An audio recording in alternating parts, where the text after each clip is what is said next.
আসসালামু আলাইকুম। যে দেশে 95% মুসলিম বসবাস করে, সে দেশের মধ্যে কালেমা পতাকা উঠায় নেওয়া হয়। সে দেশে কালেমা পতাকা টাঙানো হয় না। সে দেশে কালেমা পতাকা টাঙ্গাতে গেলে বাধা সম্মুখীন হয়।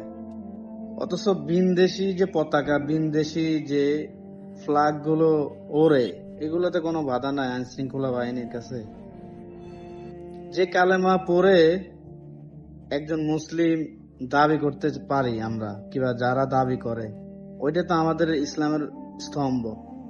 অথচ আমরা 95% মুসলিম দেশের ভিতরে আমরা কালেমার পতাকা উড়াতে পারি না, টাঙ্গাইতে পারি না। আমাদের সাথে অন্যায় করা হয়, আমাদের বাধা বিপত্তি করা হয়।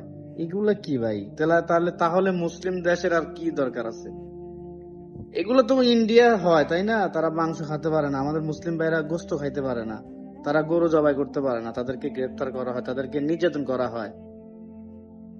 অথচ 95% মুসলিম দেশের ভিতরে আল্লাহর কালেমা পতাকা আমরা উড়াইতে পারি না, এটা নিয়ে কত কিছু হয় আড়ালে। এগুলো কারা এত সাহস কিভাবে পায়? আমাদের মুসলিমদের যারা লিডার আছে, যারা আমরা আলেম ওলামায়ে কেরাম আছে, তাদের কাছে প্রশ্ন, আপনারা এখন চুপ কেন? আপনারা এখন কথা বলতেছেন না কেন? যে দেশের মধ্যে মুসলিমের পতাকা, কালেমার পতাকা উড়ানো হয় না, সেই দেশে কি আমরা আদৌ নিরাপদ? এটা কি আমরা ভিন দেশে বসবাস করি, নাকি ইন্ডিয়াতে বসবাস করি আমরা? এ কারণে আমাদের কালেমার পতাকা উড়ানো হচ্ছে না। আর এখন যে এই যে রাম মন্দির নিয়ে, রাম মুক্তি নিয়ে এই যে এরকম করা হচ্ছে, এটা আসলে কি আমাদের বাংলাদেশের মানুষ অথবা বাংলাদেশের আইন শৃঙ্খলা বাহিনী কি জানে যে কিনা ওরা কি একটা ছক মানে ওরা করতেছে যে রংপুর দখল করে নেওয়ার জন্য?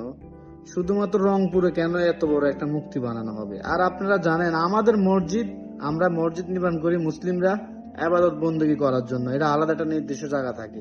তো তেমন তো অন্য ধর্ম যারা পালন করে, যারা ইহুদি খ্রিস্টান, যারা খ্রিস্টান হিন্দু আছে, তাদের আলাদা মন্দির আছে, তাদের আলাদা উপাসনা আছে।